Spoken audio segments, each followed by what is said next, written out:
Bonjour et bienvenue, vous êtes sur KWZ TV Lozère, votre petite chaîne lozérienne. Il n'y a pas de grenouille, je vois pas de grenouille là sur cette magnifique maquette. Par contre, je vois une brebis. C'est bien plat tout ça, mais on est sur un endroit qui est en hauteur ici. On est quasiment à 1600 mètres d'altitude sur un lieu qu'on vous a présenté sur la chaîne ce matin avec Adèle, la station du Mont-Aigoual, notamment la station de météorologie. Et là, nous sommes, Adèle, avec Pierre. Adèle est avec moi. Pierre, bonjour. Vous êtes météorologue ici au Mont-Aigoual, c'est ça ? Tout à fait. Bon, météorologue depuis longtemps ? Alors oui, maintenant ça fait 40 ans que je suis météorologue et ça fait 5 ans environ que je viens tous les étés à l'Aigoual. Est-ce que l'hiver, il n'y a personne, rassurez-moi ? Alors effectivement, l'hiver, depuis 2 ans, il y a quelqu'un uniquement une semaine sur 2. Voilà. D'accord, ça doit être passionnant ici. Quelque part, il y a un moment donné, je disais à Adèle quand on est arrivé, chère Adèle, bonjour, que... à un moment donné, je me serais cru presque en arrivant en haut avec ce bâtiment en Bretagne, avec le phare, un phare breton quelque part. C'est vrai, ça ressemble à un phare. L'architecture, puisqu'elle date, ce magnifique bâtiment date de la fin du 19e siècle. Il a été construit en 1895 et donc il a été conçu comme un château. Donc les habitants des vallées alentours l'appelaient le château. Effectivement, parce qu'il a une tour crénelée qui n'a aucun usage défensif, c'était une tour d'observation. C'est-à-dire que depuis le sommet, les premiers observateurs voyaient 360 degrés et ils pouvaient donc noter la visibilité, les nuages, le type de temps. Voilà, c'était une tour pour observer les conditions météorologiques. D'origine, c'était déjà une tour avec cet objectif. Ah, tout à fait. Le bâtiment a été conçu dès la fin des années 1870 dans le but d'être un observatoire météorologique parce qu'on ne connaissait pas le climat de la montagne. Et donc, ça a été un des premiers observatoires de montagne en France. Et c'est un des 3 plus anciens de France, puisqu'il y a Paris-Montsouris, il y a Besançon et le Mont-Aigoual, qui a une des 3 plus longues séries de données, puisqu'on a débuté les données en 1895.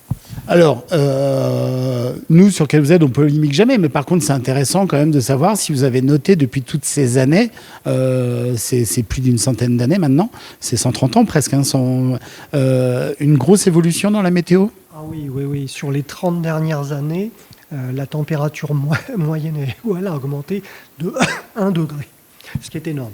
Voilà. Et dans le même temps, on a observé une baisse des précipitations. C'est-à-dire que l'Aigoual était depuis très longtemps connu comme un des endroits les plus pluvieux de France. Il y tombait plus de 2500 litres d'eau au mètre carré, ça c'était il y a un siècle. Et là, sur les 30 dernières années, on est passé à moins de 1900 mm. Donc une baisse vraiment très très forte que l'on observe sur tout le pourtour méditerranéen. Donc une baisse des précipitations et une hausse des températures. Le changement climatique est vraiment là. Et les moustiques vont arriver dans la foulée. Oui, si ça continue à se réchauffer, on voit déjà les arbres qui s'adaptent, c'est-à-dire on voit des espèces qui se réfugient en altitude, comme le hêtre, et d'autres espèces qui viennent plus du sud. Mais pareil, oui, les insectes, les oiseaux, tout doit s'adapter. Tout à fait. Et nous, on a le husky sibérien qui est à nos pieds. Regardez, je vous montre notre doudou, la mascotte. Là, il est super content parce que tout à l'heure, on était dehors en plein soleil. Et lui, il n'aime pas trop ça. Adèle, je suis sûr que tu as des questions passionnantes à poser à Pierre. Rapproche-toi de Pierre. Pierre, du coup, en quoi consiste votre travail au sein de la station ? Alors en fait, il faut savoir que c'est une station de mesure. C'est-à-dire que sur les 130 ans effectivement que vous avez évoqués, il y a eu pendant 110 ans des relevés manuels avec des observateurs. Donc ici, ce bâtiment abritait des familles puis des météorologues qui travaillaient en permanence pour faire les mesures. Et puis depuis 20 ans, on a automatisé. Et donc par exemple, derrière vous, vous avez un petit écran, là, je ne sais pas si vous voyez. Voilà. Si on regarde cet écran, là, vous avez en direct les mesures de l'Aigoual. Donc actuellement, la température sous abri est de 24 degrés. L'humidité de l'air n'est que de 36%. Le vent vient du sud. Il ne souffle que 5 mètres par seconde. Et ça, ces données, aujourd'hui, depuis 20 ans, c'est automatique. Et elles partent toutes les minutes vers notre centre national de météorologie qui est à Toulouse pour aller nourrir nos calculateurs de prévision. Donc l'Aigoual, aujourd'hui, c'est un point de mesure, mais un point de mesure qui est intéressant parce que c'est un des seuls situés en montagne à 1567 mètres. D'accord. Et du coup, si ça mesure automatiquement, quelles sont vos tâches d'activité aujourd'hui sur le Mont-Aigoual ? Aujourd'hui, depuis maintenant 1985, les collègues avaient créé un musée de la météorologie qui a pris beaucoup d'ampleur. Et puis, il y a maintenant 2 ans, il a été décidé de fermer cet ancien musée pour créer un nouveau centre qui va s'appeler Centre d'interprétation du changement climatique. Donc c'est tous les travaux que vous avez peut-être vus à l'extérieur, c'est ça. C'est pour construire ce nouveau centre. Ce sera le premier en France sur ce thème. Et le temps de ces travaux, nous on est dans une petite salle, ici provisoire.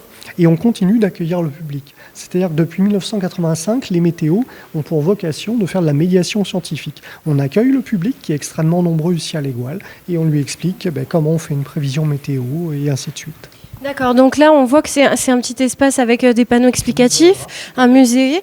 Toutes les personnes qui viennent ici peuvent venir et vous poser des questions et vous y répondez.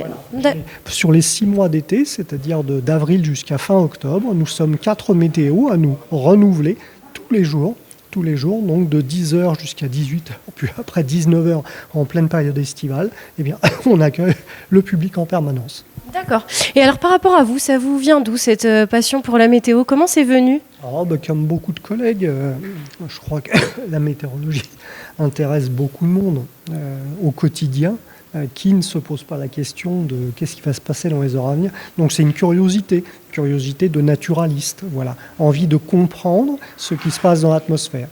Voilà. Est-ce qu'on a encore plus envie de comprendre aujourd'hui avec tout ce qui se passe et les phénomènes qui bougent, le climat qui évolue? Est-ce que du coup c'est encore plus présent, cette envie de comprendre, d'expliquer la nature Alors effectivement, le changement climatique amène une nouvelle dimension, c'est-à-dire que jusque dans les années 80, on ne parlait que de météo, mais maintenant sur les 30 dernières années, on parle de plus en plus de climat et du changement climatique et il faut l'expliquer au grand public parce que ce n'est pas simple et quelquefois les gens se font une mauvaise idée et par exemple n'agissent pas finalement pour limiter leurs gaz à effet de serre parce qu'ils ne comprennent pas les enjeux.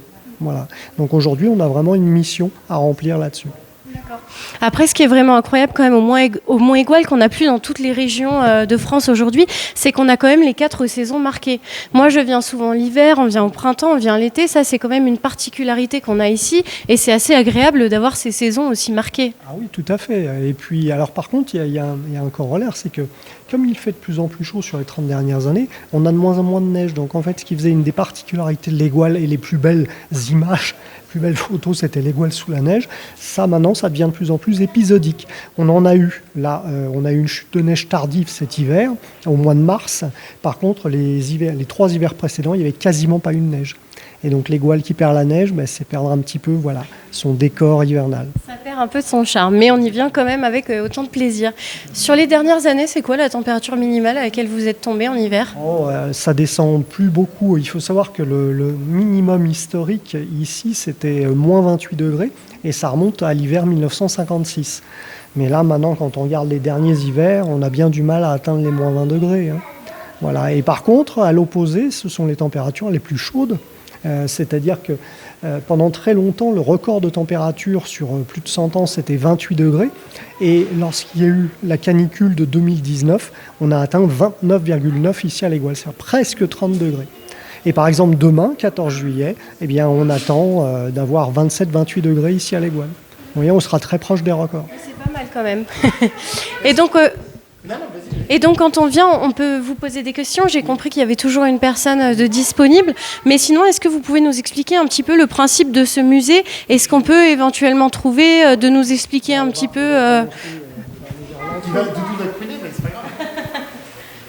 Parce qu'on est toujours avec Nouche, que la mascotte qui nous suit partout, mais qui fait un peu des siennes. Et là, du coup, on l'a attaché le temps qu'il ne fasse pas trop de bêtises. Alors, il va nous embarquer tout le décor. Vous allez voir, ça va être comique. Voilà, et je suis avec Pierre, le météorologue de la station de l'Aigoual. Voilà, donc quand on entre dans cette petite exposition, il y a une première partie qui est consacrée aux nuages.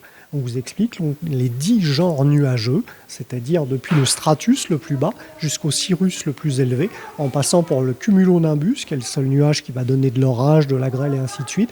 Donc ici, vous avez toutes les photographies et puis on vous donne les moyens de les reconnaître. Donc cette première partie sur les nuages. Puis après... Et juste Pierre, j'imagine que c'est que des photographies qui ont été prises ici. Exactement, c'est une bonne remarque, effectivement. D'ailleurs, on voit de très belles images enneigées, vous voyez. Parce qu'en étant à 1567 mètres, on bénéficie effectivement d'un horizon dégagé. Et on n'a pas de pollution. Donc en fait, on a très souvent de très beaux ciels, de belles visibilités. Et c'est ce qu'on voit sur les photos. Eric est en train de vous le montrer, mais c'est quand même incroyable quand on voit la diversité de photographies. Ça doit être un terrain de jeu incroyable d'être ici tous les jours. Voilà, c'est ça. Et puis ça veut dire que les collègues météo, sur les 30 dernières années, ont fait quantité de photographies. Dès qu'ils voyaient une belle photographie, elle servait à illustrer dans l'exposition. Est-ce qu'il y a une photo de vous là parmi ces photos? Non, pas encore de photo de. Alors on reviendra l'année prochaine. Il faudra une photo en plus là sur ce tableau.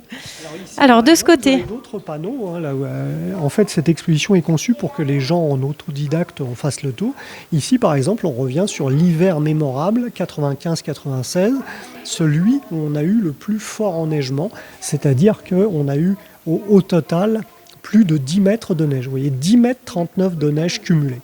Donc ça, c'est le record. Et depuis, on ne l'a jamais approché. On n'a jamais reconnu ça, d'accord. C'était donc il y a 25 ans. Oui. Et c'est peut-être pas pour demain la veille qu'on... Non. La tendance fait que, voilà, ça n'est pas prévu. J'imagine que c'est tous ces panneaux, toutes ces photos, c'est pour informer, mais il y a une forme de sensibilisation aussi quand on fait de la météo. Oui. Bien sûr, sensibiliser et puis répondre à la curiosité naturelle des gens. Les gens s'intéressent beaucoup à la neige parce qu'ils disent, bon, on vient en montagne, tiens, mais est-ce qu'ici il neige beaucoup? Voilà, vous savez que la tendance en France, c'est que l'enneigement, maintenant, il se maintient au-dessus de 1800 ou 2000 mètres. Mais en dessous, 1500 mètres, c'est devenu trop bas maintenant pour garder des stations de ski et autres. Donc de moins en moins de neige, parce qu'on vous le rappelle, au Mont Aigoual, on est à 1567 mètres d'altitude. Donc là, on a par exemple de très belles photos du soleil levé au coucher. C'est vrai qu'on a des couleurs magnifiques. Voilà. Donc et c'est incroyable, là, quand on a ces murs de neige, on se dit que c'est vrai que c'est magnifique. L'heure dorée. Oui, c'est ça, on dit l'heure dorée, non, c'est ça? Et là, on passe du coup sur... Vous avez une très belle maquette parce qu'en fait, comme actuellement l'observatoire est en travaux, les gens ne peuvent pas pénétrer à l'intérieur. Ils pourront bientôt, puisque le nouveau musée, le Centre d'interprétation du changement climatique, doit ouvrir ses portes au printemps 2023, l'année prochaine. Et là, donc, les gens pourront à nouveau pénétrer dans l'observatoire. Vous voyez qu'il y a une grande tour. On voit les 2 étages de vie, puisque... chaque météo a une chambre, on a une cuisine, on a tout ce qu'il faut pour vivre en permanence. Et puis avec le nouveau musée, il va y avoir un très très grand espace. Les personnes, le public va pouvoir circuler au rez-de-chaussée et aller jusqu'au pied de la tour. Voilà, il va y avoir un magnifique circuit. Donc j'invite vraiment les gens à revenir à partir du printemps 2023 pour en profiter. Donc pour la prochaine saison estivale, fin des travaux, on pourra visiter ça. Est-ce qu'il y a des gens qui habitent sur place là à l'année? C'est la question que tout le monde se pose quand on arrive, qui intrigue. Alors en fait, il y a eu l'observatoire a été habité par des forestiers puis des météos depuis 1895 jusqu'à 2019. Voilà. Et depuis 2019, il n'y a plus assez de personnel pour être en permanent. Donc là, ça n'est plus qu'une semaine sur 2 l'hiver. Vous, de votre côté, vous habitez à quel endroit? Alors moi, je travaille le reste de l'année à Limoges. Et donc, je viens depuis maintenant 5 ans, tous les étés, pour prêter main forte à mes collègues. Et je passe tout l'été ici, à raison d'une semaine sur 2. Voilà. Donc ça vous plaît toujours autant? On y revient avec autant d'envie? Tout à fait, tout à fait. Oui. Là, on passe sur des panneaux qui expliquent toujours la météo. On est sur les mesures. Voilà. Là, c'est pour présenter les activités de Météo France, c'est-à-dire notre réseau d'observation. Ensuite, pourquoi on observe? On mesure. On mesure pour nourrir nos calculateurs. Et quand on nourrit les calculateurs, on va pouvoir simuler les mouvements de l'atmosphère. Et ensuite, le pas d'après, c'est la prévision météo. Donc en fait, avec 6 panneaux, on explique comment on passe de l'observation à la prévision météorologique. Voilà. Est-ce qu'on peut dire que c'est une science sur la météo? Aujourd'hui, on a quand même pas mal d'outils qui nous permettent de mesurer tout ça, non? C'est une science qui a fait d'énormes progrès, mais pour autant, elle ne se prétend pas exacte.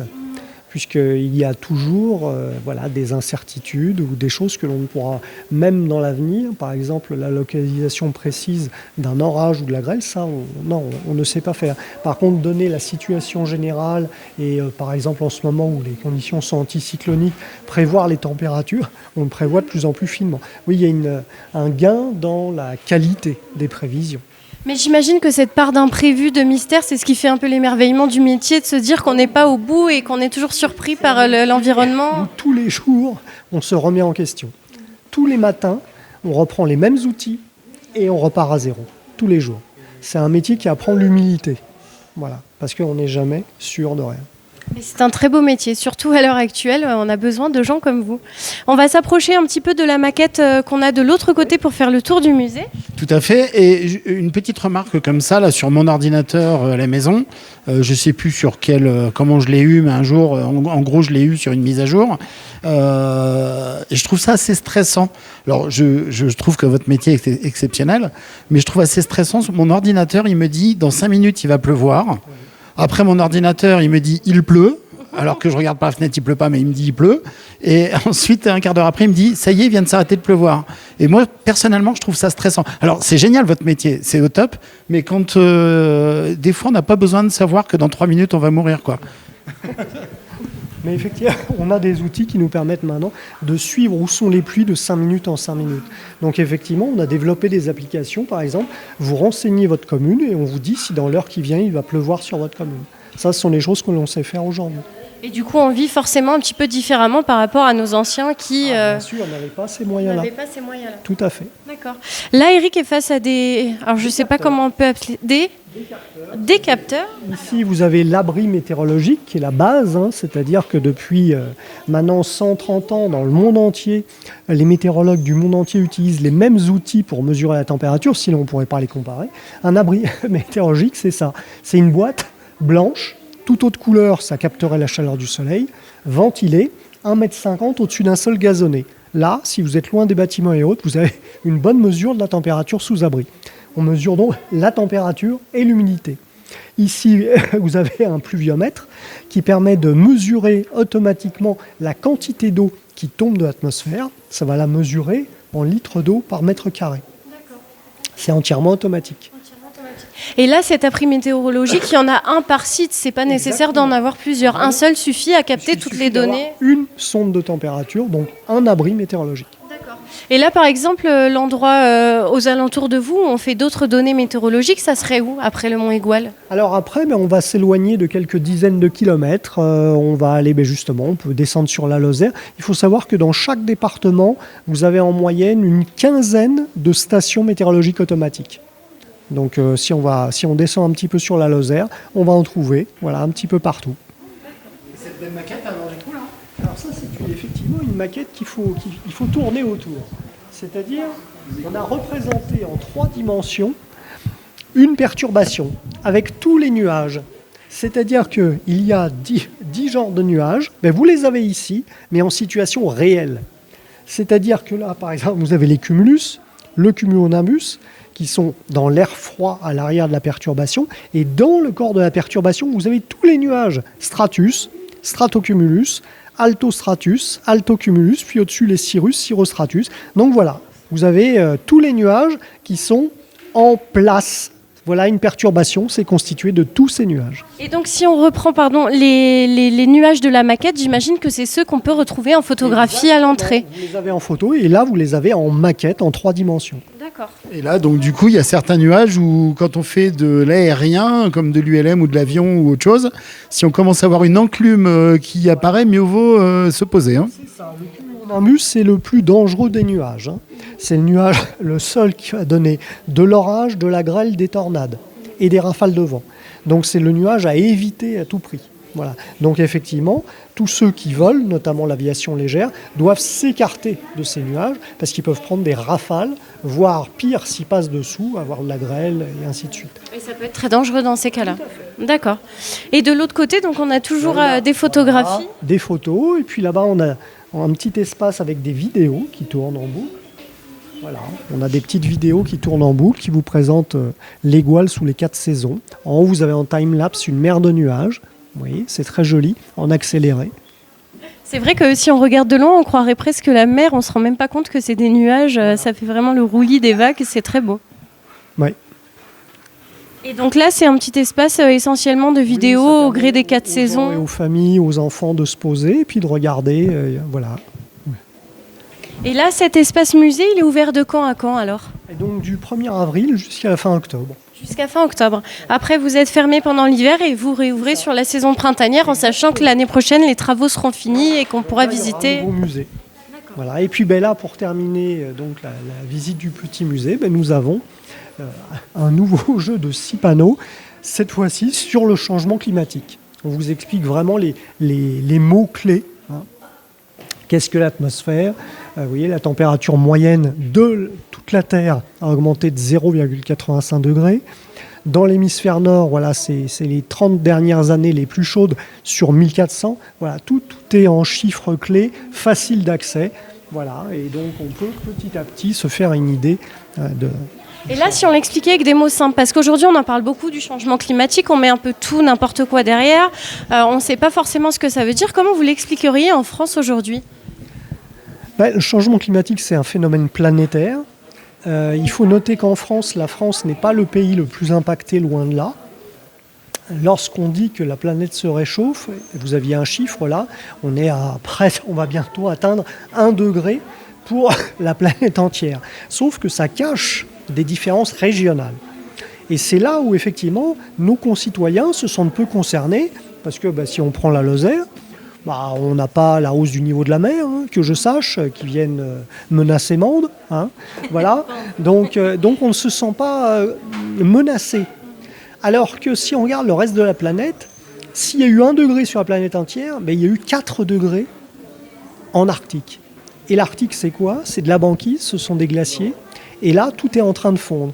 Et les glaces du Groenland qui sont en train de fondre participent à la hausse du niveau de la mer. Donc en fait, tout ce qui est en train de se passer dans l'Arctique, où il y a eu 4 degrés sur les 30 dernières années, est en train d'avoir des impacts sur tout le reste de la planète.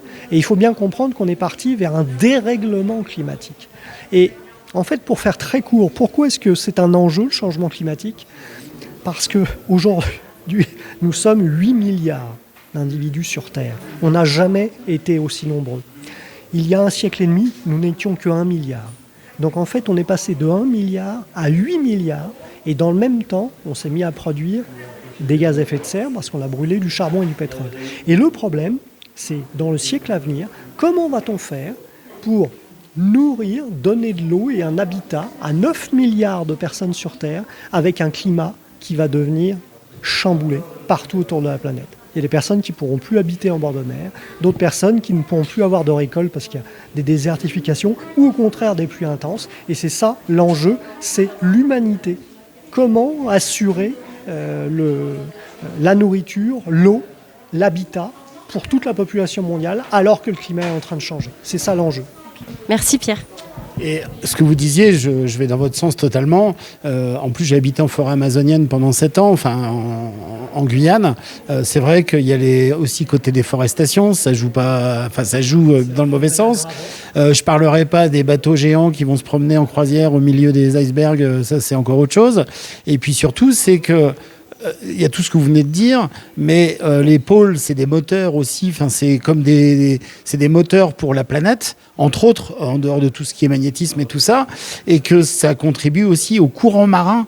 Et les courants marins qui risquent de s'inverser, je sais pas, mais avec des différences de température, ces moteurs n'auront plus les mêmes routes entre guillemets, je dirais. Et donc ça va. Là, on parle de l'anticyclone. Voilà. Et puis par exemple, si on prend simplement le pergélisol, ce qu'on appelle le permafrost en anglais, qui représente quand même 20 millions de kilomètres carrés dans l'Arctique, qui est en train de dégeler, c'est une bombe à retardement, parce qu'on sait que s'il dégèle, alors on n'est pas certain de ce qui va se passer, mais on voit au moins que c'est en train de se réchauffer et une partie de dégeler, eh bien ce serait des milliards de tonnes de CO2 et de méthane qui seraient relâchés dans l'atmosphère. Donc ça ferait un emballement du climat. Donc en fait, des épées de Damoclès, on en a un petit peu partout. Et vous qui vous occupez du climat, alors qui faites attention à ça tous les jours, est-ce qu'on peut avoir un petit conseil de ce qu'on peut agir à notre échelle, là en Lozère? Qu'est-ce que vous conseilleriez aux gens? En fait, il y a un maître mot, c'est-à-dire c'est moins consommer. Et il faut vraiment, il ne faut pas parler forcément de décroissance, mais se dire au moins, il faut faire baisser nos émissions de gaz à effet de serre, par tous les moyens. Sinon, on va vraiment laisser une planète très très compliquée à vivre à nos enfants et petits-enfants. Donc c'est pour eux qu'il faut agir. C'est extrêmement intéressant parce qu'en plus vous êtes dans un métier de tous les jours qui est au cœur de l'actualité, où on se pose quand même tous des questions, où on est inquiet, on se demande de quelle manière on peut agir. Donc vous voyez, on a quand même Pierre qui nous a donné des précisions sur la météo, qui nous explique le climat. Donc en venant ici, vous comprenez aussi toutes ces choses, vous voyez de quelle manière on peut agir et comment on peut construire le monde de demain. Parce que finalement, c'est ce qu'on a envie de faire, non Pierre, de construire un monde pour les personnes à venir et... En fait, tous les visiteurs ont fini par discuter de ça et la discussion se termine toujours par qu'est-ce qu'on peut faire. Et on peut faire beaucoup au niveau individuel et surtout montrer que si on est très nombreux à aller dans le même sens, les effets se feront sentir. L'histoire du petit colibri. Oui. L'histoire du petit colibri, disais-je. Pour le petit colibri qui, de son côté... où tout le monde se moque de lui parce qu'il va éteindre un incendie et que finalement, si tout le monde suit le colibri, on finit peut-être... Alors, inverser tout, ça va être compliqué, mais au moins, on peut stopper très vite. Pierre, Adèle, je pense c'était très sympathique cet échange. Merci Pierre pour cet accueil. Je vais vous laisser, il y a beaucoup de monde maintenant, le temps que... Voilà, et puis il fait bon, il fait frais chez vous. Bon, on parlait de consommer, mais consommer proche, consommer local. Il y a aussi une boutique ici où on trouve les produits du terroir et puis des petits souvenirs. Oui, exactement. Voilà, et tout ça, c'est géré par la communauté de communes Causségoal-Cévennes. Voilà, et c'est Céline, je crois, qui officie aujourd'hui. Pierre, Adèle, merci beaucoup, merci à tous les deux. Écoutez, tous aux abris, et puis on espère le meilleur pour notre planète. Merci infiniment pour tout ce que vous faites. C'est vrai que c'est la première préoccupation le soir en se couchant, et la dernière le soir en se couchant, la première le matin en se levant. C'est comment on va s'habiller, comment on va faire. Et puis, il y a plus que ça, il y a aussi des enjeux économiques, des enjeux d'agriculteurs, de tourisme, de beaucoup de choses. Vous avez un métier qui est essentiel. Merci infiniment. Adèle, merci beaucoup. On se retrouve très vite. Je vous finis sur l'image de cette magnifique petite maquette. Voilà, avec ce Cyrus ici, on dirait une énorme meringue. Je passe une très bonne fin de journée sur votre chaîne KWZ TV Lozère. On se retrouve très vite. À bientôt.